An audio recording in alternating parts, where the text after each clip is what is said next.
kita bersama-sama mengucapkan ucapan pujian, sanjungan, syukur kita kepada Allah Rabbul Alamin dengan mengucapkan alhamdulillah bi ni'matihi tatimmus shalihat. Kemudian berikutnya kita menyampaikan salawat dan juga salam kita kepada semulia-mulianya Nabi, seagung-agungnya Rasul, Khatimun Nabiyyin, Sayyidil Anbiya wal Mursalin, Sayyidina Muhammadin sallallahu alaihi wasallam. Allahumma salli ala hadha nabi wa ala alihi wa sahbihi ajma'in. Amma ba'du. Ma'asyiral muslimin, kabar baik dari Rasulullah untuk seluruh umatnya. Tapi kabar baik ini bersyarat. Kata Rasulullah, kullu ummati yadkhulunal jannah. Kullu artinya kullu, seluruh, ummati, umatku, yadkhulunal jannah, pasti mereka akan masuk surga. Amin. Amin. Kalau hadis ini titik sampai di situ, lega dada kita, udah tenang perasaan kita, udah wajib kita senyum gembira. Betul ya Pak ya? Kalau hadisnya titik sampai di situ, tapi itu baru ternyata sampai koma. Masih ada lanjutannya. Lanjutannya apa? Illa man aba, kecuali orang yang aba. Aba itu artinya apa? Orang yang enggan. Qalu, bertanya para sahabat, wa man ya'ba ya Rasulullah. Di riwayat yang lain, wa man aba ya Rasulullah. Siapa orang yang aba itu? Orang yang enggan itu siapa? Wahai ya Rasul. Qala, Nabi menjawab, man ata'ani dakhalal jannah. Orang yang beragamanya, saya yang didengarkannya dan diikutinya, saya yang dicontohnya, dia jalankan apapun perintah-perintah dalam agama yang saya bawa, dia tinggalkan larang-larang agama yang saya sampaikan, itu umatku yang pasti masuk surga. Wa man asani faqad aba. Adapun orang yang enggan, orang yang aba adalah orang yang tidak mematuhi. Ketika diperintahkan, dia tidak jalankan. Ketika dilarang, dia tidak tinggalkan. Nah itulah umatku yang aba. Yang enggan itu dia orangnya. Bapak-bapak, ibu-ibu, hamba-hamba Allah, saya sudah keluar masuk penjara, Bapak Ibu. Ngasih ceramah maksudnya. Keluar masuk penjara ngasih ceramah kepada para penjahat, para bandit, para residivis, macam-macam model mereka.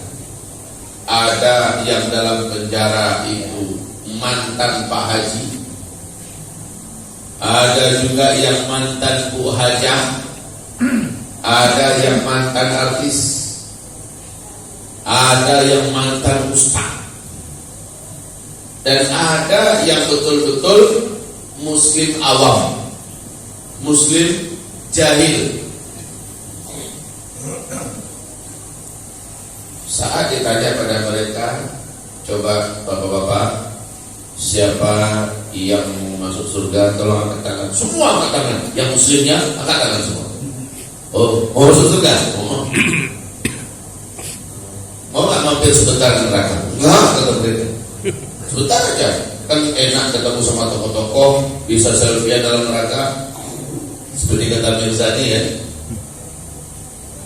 Saya fine saja masuk neraka gitu. Nanti saya bisa buat pesta dalam neraka bersama para artis. Astagfirullah. Orang yang normal saya tanya, Pak, mau masuk neraka enggak? Pasti jawabannya tidak. Apalagi bapak-bapak yang di dalam masjid ini, apalagi ibu-ibu. Kalau ditanya, pasti jawabannya satu, sama itu. Pasti inginnya masuk surga. Baiklah, saya bertanya lagi, dan ini boleh bapak ibu jawab. Kira-kira bapak dan ibu kita ini lah sudah sampai tidak ke level waliullah? Ngaku ya, jujur tuh, bener ya Pak ya? Belum sampai kita, Bu, udah sampaikah kita ke level waliullah? Belum, sepakat ya. Pegang ini dulu. Kalau begitu, saya bertanya pada bapak ibu, siapa sebenarnya iblis yang diceritakan oleh Allah dalam neraka? Nah, kita percepat saja ya. Buka di dalam kitab tafsir yang paling dipegang oleh umat Islam Ahlus Sunnah wal Jamaah sedunia. Sejak kita tafsir itu ditulis sampai hari ini dan insya Allah sampai kiamat, kitab tafsirnya disebut tafsir Al-Hafiz Ibnu Katsir. Di dalam tafsir itu dijelaskan sejarah asal usul iblis. Ternyata iblis ini bangsa jin, seperti yang Allah ceritakan dalam surat Al-Kahfi. Wa idh qala rabbuka lil malaikati isjudu li Adam fasajadu illa iblis kana minal jin. Yang tidak mau sujud kepada Adam adalah iblis, kana minal jin. Dia adalah salah seorang di antara bangsa jin. Nah, iblis ini sebelum nama baru Allah sematkan kepadanya, nama aslinya adalah Azazil. Siapa nama aslinya? Azazil. Tahu tidak Bapak Ibu? Kok dia ada di tengah kerumunan para malaikat di langit dunia sana? Jawabannya, Azazil ini ternyata adalah jin yang paling soleh, paling taat. Jin yang paling soleh, paling taat. Levelnya dinaikkan oleh Allah selevel dengan para malaikat. Waliullah siapa? Waliullah. Ketika Allah ciptakan Adam dan Allah perintahkan seluruh malaikat termasuk Azazil dalam itu, sujudlah kepada Adam. Dia yang ketika awal Adam diciptakan, ternyata secara fisik Adam jauh daripada dirinya dan bangsanya. Jauh apa? Jauh lebih sempurna untuk Adam. Walaqad khalaqnal insana fi ahsani. Adam itu dan seluruh manusia kami ciptakan dalam bentuk yang paling indah, yang paling sempurna. Kita ini paling indah bentuk kita ini. Dari seluruh makhluk Allah, baik yang zahir ataupun yang gaib, kita ini paling sempurna.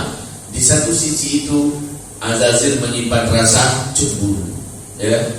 Ditambah lagi Adam, Allah berikan informasi dan ilmu yang luas.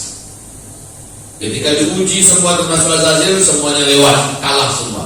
Makin dalam rasa dengkinya, ya. Dan Allah Maha tahu dan Allah ingin mengungkap dan membongkar ada penyakit hati dalam dada Azazil, yaitu cemburu, iri dan dengki kepada si Adam. Saat Allah suruh sujud, ketahuan cuma satu orang yang tak berdiri, nggak mau sujud. Dialah Azazil. Di dalam surat Al-A'raf Allah bertanya, "Hai iblis, ya, saya suruh kamu sujud, kamu tak mau. Apa jawaban kamu tak mau?" Apa kata iblis? Karena perintahmu nggak logik ya Allah. Alhamdulillah.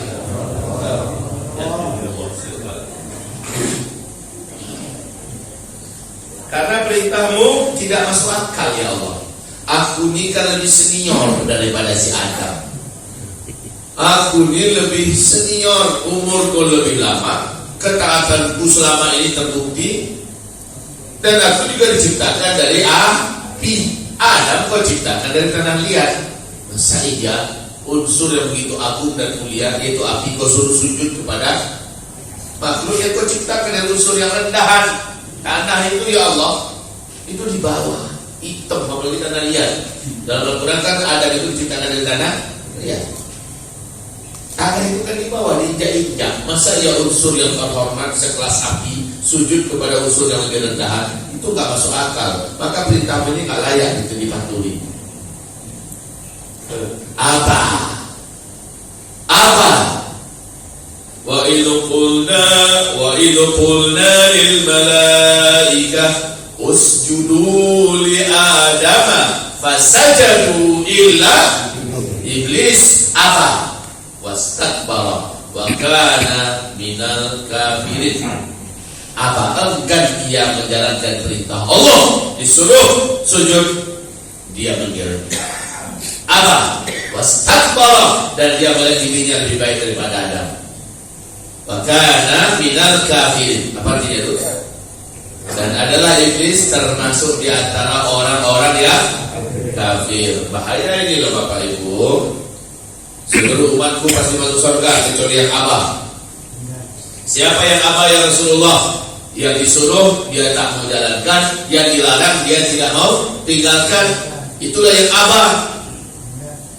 Simpel saja. Saya bertanya balik, iblis waliullah apa bukan? Asazil waliullah apa bukan? Asazil waliullah. Sepakat kita dulu ya, karena sejarahnya begitu. Lalu kesalahannya untuk dia dinyatakan oleh Allah kafir dan namanya menjadi nama yang baru, yaitu iblis. Kesalahannya banyak atau satu? Satu ya. Apa itu? Tidak mau patuh kepada perintah Allah. Banyakkah atau sedikit perintah Allah yang tidak ditaatinya? Satu. Cuma satu. Disuruh sujud dia tak. Yang lebihnya dia patuh semua.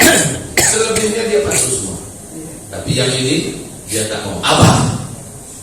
Dengan yang satu itu Allah langsung mengatakan kana minal kafirin. Sepakat apa tidak Bapak Ibu bahwa iblis itu kafir? Sepakat apa tidak? Saya ulangi balik. Setuju, sepakat ayah bunda, Bapak Ibu bahwa iblis itu kafir? Sepakat apa tidak? Siapa yang bilang iblis kafir? Allah.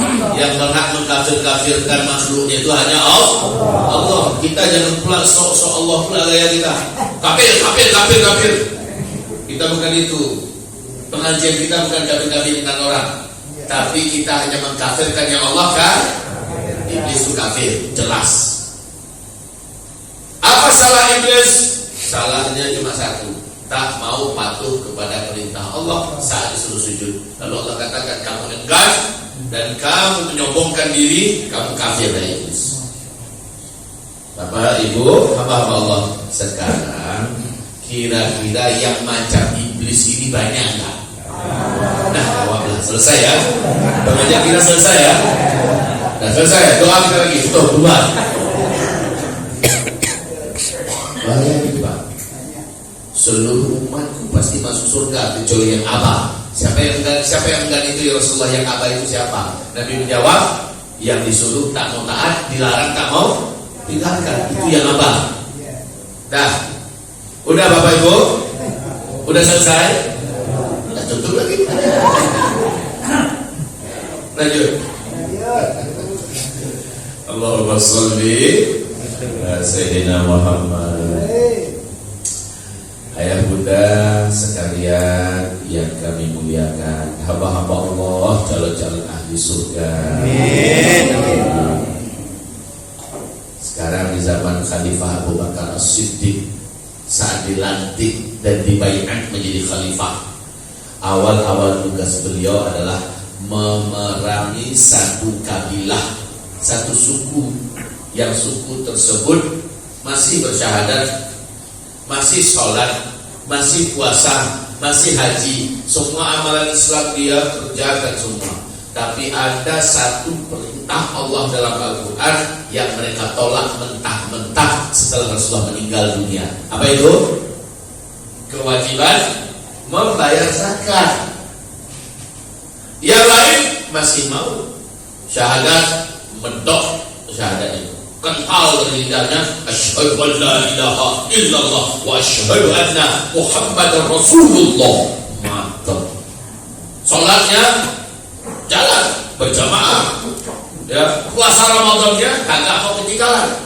Haji berbondong-bondong. Islam amalan yang lain dia kerjakan, tapi untuk zakat no. Oleh Khalifah Abu Bakar As-Siddiq dikirimin dulu para ulama-ulama senior dari kalangan Muhajirin dan Ansor, dinasihatin untuk kabilah, dikasih ayat, dikasih hadis, dinasihatin baik-baik, diajak dialog baik-baik. Tetap saja mereka ngotot, kagak mau.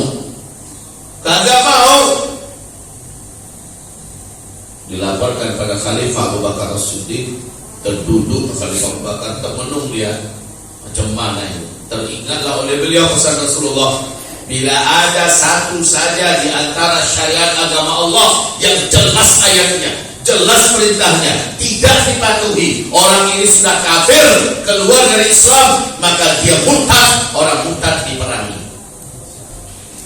Ya, oleh sang khalifah dikeluarkan instruksi, siapkan pasukan, perangi mereka.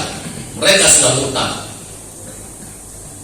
Seluruh sahabat sami'na wa ata'na, kecuali satu orang saja yang awal-awalnya masih belum terima. Dialah Umar bin Khattab radhiyallahu anhu. Dia datang pada Khalifah Abu Bakar As-Siddiq baik-baik, diajak diskusi, wahai Khalifah. Mereka kan masih muslim. Iya. Masih syahadat, masih salat semacamnya. Iya. Lalu kenapa kita perangi saudara muslim kita? Dia muslim sebelum dia menolak kewajiban membayar zakat. Maka dibacakan dalilnya oleh Khalifah Abu Bakar As-Siddiq, hati Umar bin Khattab pun dibuka oleh Allah. Dan dia mengangguk dan dia berkata, saya setuju dengan anda wahai Khalifah. Maka sepakat seluruh sahabat menyatakan, murtadlah orang atau kabilah suku yang menolak membayar zakat. Perangi, habis Pak. Oke, sama. Ketika Azazil menolak satu saja perintah Allah, Azazil dikeluarkan oleh Allah dari hambanya. Tak termasuk hamba Allah lagi, Allah kafirkan dia. Ada satu kabilah, satu suku menolak kewajiban zakat, dinyatakan sahabat, seluruh sahabat kompak mengatakan, tak ada berbeda ya, bahwa kabilah itu sudah keluar dari Islam. Nah, kabilah itu sudah keluar dari Islam.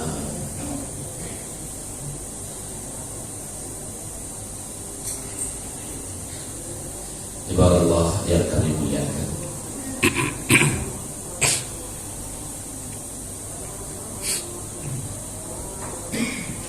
Saya khawatir ayah bunda, khawatir sekali. Sebab apa?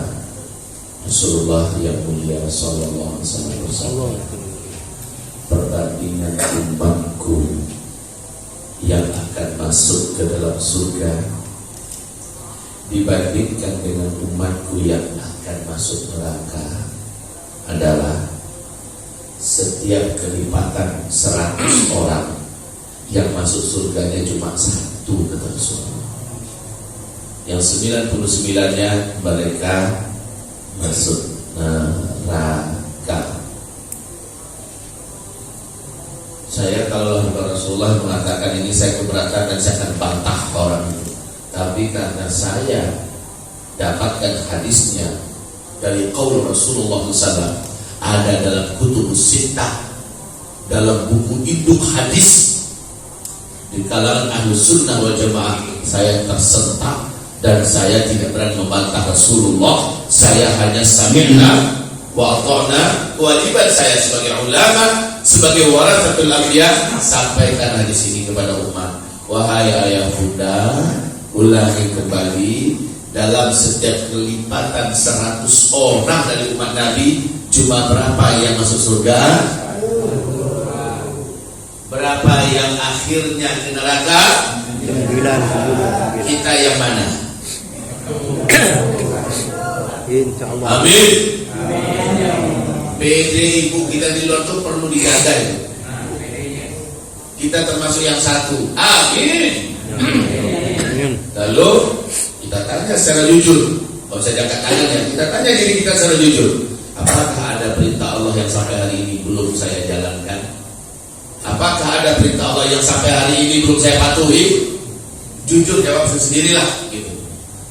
Apakah ada larangan Allah, larangan Rasulullah yang sampai hari ini masih saya kerjakan, belum saya tinggalkan?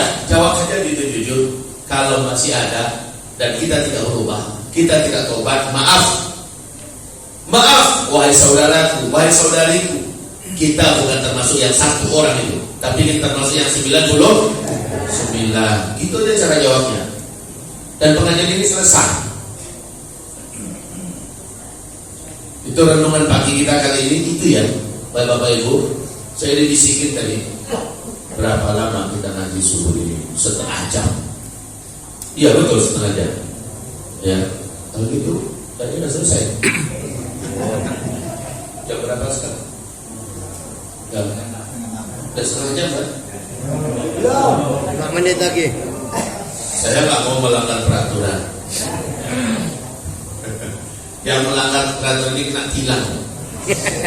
Cukuplah di dalam lalu lintas saja tidak kena tilang. Yang supaya ceramah ini stop, ya, sudah selesai waktunya. Betapa rugi dan betapa malunya kita sempat suruh turun, waktunya cuma setengah jam. Bapak Ibu yang kami muliakan, ya Allah itu berikan kami hamba-Mu ya Allah. Kami termasuk di antara orang-orang yang ada dari perintah-Mu yang kami tolak melaksanakannya. Ada dari larangan-Mu ya Allah yang kami tolak meninggalkannya. Lindungi kami ya Allah. Ya Allah, tumbuh tanamkanlah di hati kami. Ya Allah, tumbuhkanlah di hati kami. Ya Allah, semaikanlah di hati kami jiwa sami'na wa ata'na. Amin ya Allah. Ya Allah, tumbuhkan di hati kami sami'na wa ata'na. Allahumma amin.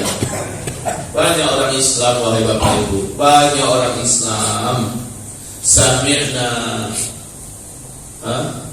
wa anggukna wa gelengna. Dia dengar, dia mengganggu, tapi mengamalkan enggak. Banyak orang Islam. Oleh karena itu di subuh hari ini Bapak Ibu, apapun ajaran Allah yang Allah turunkan kepada Nabi Muhammad yang kita sudah dengar ada dalam Al-Quran, disampaikan oleh para ulama-ulama kita, kiai-kiai kita, habib-habib kita, ustaz-ustaz dan dai-dai kita, sami'na. Jangan sampai kita dengar, kita paham, tapi kita tak amalkan. Jangan sampai ketika itu. Jangan. Kita ini ngaji untuk merubah supaya hari ini lebih baik daripada yang sudah. Hari ini untuk merubah. Para sahabat itu, wahai Bapak Ibu, tidak pernah masuk pondok pesantren. Sahabat-sahabat Nabi tidak pernah masuk pondok pesantren, tidak pernah. Apalagi masuk universitas Islam. Jangan kan itu. Tingkat TK pun tak ada satu pun sahabat yang masuk TK. Ya, taman SD apa itu nggak ada para sahabat. Tapi Allah ceritakan mereka dalam Al-Quran surat At-Taubah ayat 100, seluruh sahabat masuk surga seluruhnya. Betul ya? Ada ayat itu surat At-Taubah ayat 100. Buka ayatnya, baca. Seluruh sahabat Allah nyatakan Allah ridho kepada mereka dan Allah masukkan seluruh mereka ke dalam surga. Lalu di pertengahan ayat Allah katakan Allah jamin siapapun yang seperti para sahabat caranya dalam menjalankan agama, orang ini pun Allah ridho kepada mereka dan Allah jamin pula orang itu pasti masuk surga. Nah, orang-orang yang berikut itu siapa? Tak seharusnya. Lihatlah para sahabat sami'na wa ata'na. Begitu Bapak Ibu. Sami'na wa ata'na. Ini malah bermunculan bahasa-bahasa yang berbahaya sekarang ini. Dan bahasa-bahasa itu dipublikasikan di media sosial, bahkan televisi ikut menyemarakkannya. Ya, di kalangan cendekiawan Muslim pun dimunculkan di jurnal-jurnal, ya, di koran-koran, yaitu pernyataan bahwa Islam yang benar adalah Islam yang ala Indonesia.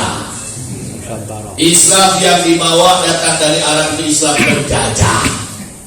Islam radikal, Islam yang tak benar, Islam yang tak baik, Islam yang tak cocok dengan kita, Islam yang radikal, Islam yang teroris. Islam dari Arab itu Islam penjajah. Islam yang benar Islam yang ala kita. Mereka sebut dengan istilah Islam. Apa yang Saya hanya mengatakan Islam ala kita. Lah Bapak mengatakan dengan bahasa yang mereka katakan, itu sudah jelas, lepas saya. Udah jelas. Sudah ngerti kita. Lalu ada Bapak Ibu yang kami muliakan, yang mereka buat aneh-aneh. Kalau kita enggak, yang dibuat oleh kita apa yang ada dalam Al-Quran, apa yang ada dalam hadis Nabi saja. Titik. Selesai. Bapak Ibu yang kami muliakan, kembali kita ke track kita tadi, ya. Itulah dia umat Nabi yang pasti masuk surga. Maka bila tadi ibu di luar dengan sangat yakin dan percaya diri mengatakan, Bapak Ibu kita termasuk yang mana? Yang satu tadi kata ibu dia. Maka mari kita perjuangkan kita betul-betul ada di yang satu itu. Itu aja Pak. Mari kita perjuangkan kita betul ada di yang satu itu. Sami'na, lanjutkan. Kami dengar kan? Ulang balik. Sami'na, kami dengar kan? Dan kami patuhi. Kami dengar dan kami jalankan. Amin ya Allah. Kita nanti berdoa dalam doa kita, ya Allah, jadikan kami termasuk hamba yang kami setelah mendengar, setelah tahu kami menjadi patuh, kami bisa menjalankannya. Jangan kau jadikan kami di antara hamba-Mu yang benar, tahu, lalu setelah itu kami tidak mengerjakannya, tidak mengamalkannya, padahal kita mampu. Alhamdulillah. Kalau memang kajian subuh tidak boleh lama-lama, saya manut, saya ikut. Kalau begitu menurut saya ini pengajian subuh saya yang tercepat dalam sepanjang dakwah saya. Biasanya saya ngaji juga subuh ini sampai minimal itu matahari terbit syuruk, ya. Sekarang saya tidak mau melanggar, masuk di antara yang tidak sami'na wa ata'na. Baik, kita sekarang akan angkat tangan, kita berdoa kepada Allah Subhanahu wa taala. Al-Fatihah.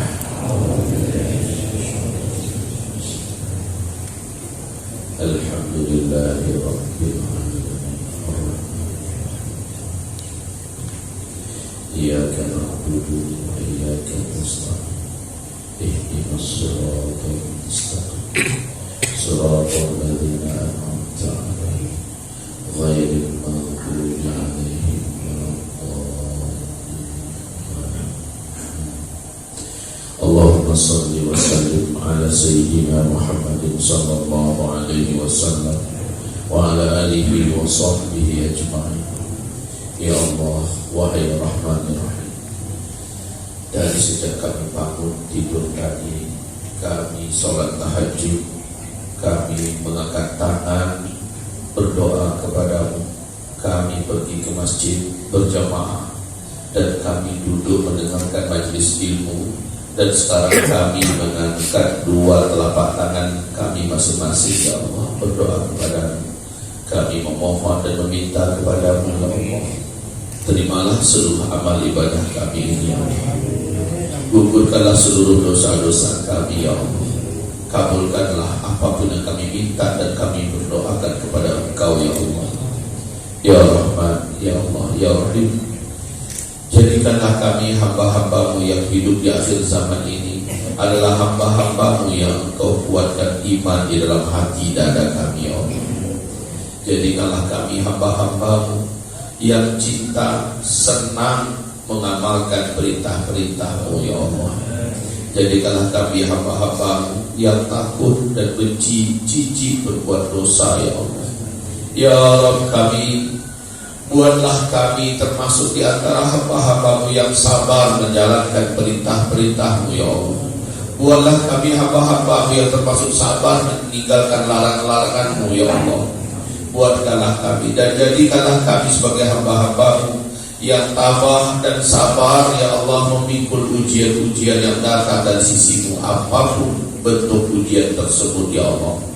Ya Allah, wahai Rabb yang Maha Pengasih, Maha Penyayang, Maha Mendengar, sesungguhnya Engkau Zat yang Maha Kaya dan Maha Pemurah. Rezeki yang melimpah dan keluar dari kekuasaan-Mu, ya Allah, tidak berkurang sedikit pun, walaupun setiap detik Engkau curahkan untuk yang ada di langit dan yang ada di bumi. Engkau Maha Dermawan, Maha Pemurah. Ya Allah, lapangkan rezeki kami semua ya Allah. Rezeki yang zahir dan rezeki yang batin, rezeki yang kami tahu dan kami minta, dan rezeki yang belum kami tahu dan belum sempat kami minta, berikanlah kepada kami rezeki tersebut ya Allah. Dan apapun yang kau berikan kepada kami, berkahilah ya Allah. Ya Rabbana, janganlah kau cabut keberkahan yang engkau anugerahkan kepada kami, berupa anak keturunan, berupa harta, berupa benda, dan berupa jabatan dan amanah. Ya Rabbana, berkahilah seluruhnya ya Allah. Ya Allah, rezeki umur, kesehatan, keafiatan, dan kesempatan yang kau anugerahkan kepada kami pada saat ini, beri kami ya Allah kesadaran untuk dapat memanfaatkannya untuk yang terbaik dalam rangka mencari ridho-Mu dan dalam rangka berlomba menjadi ahli surga-Mu kelak ya Allah. Ya Rabbana, wahai Rabb kami, tuntunlah kami, bimbinglah kami, agar kami menjadi hamba-hamba-Mu yang benar-benar santun dan taat ya Allah. Tuntunlah kami, bimbinglah kami, agar kami benar-benar menjadi hamba-Mu yang bertakwa ya Allah. Ya Allah ya Rabb kami, lindungi kami dari akhir hayat yang mengerikan, akhir hayat yang menakutkan, akhir hayat yang kami berlindung kepada Engkau su'ul khatimah.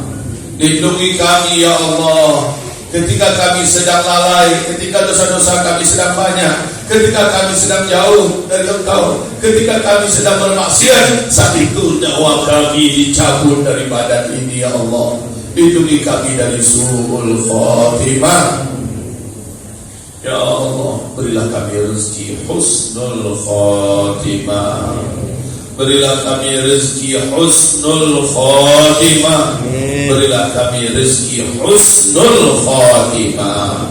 Mudahkan dan lancarkan lisan dan bibir kami mengucapkan kalimat syahadat saat kami dicabut nyawa oleh malaikat maut-Mu. Izinkan kami dapat melafazkan kalimat tauhid la ilaha illallah.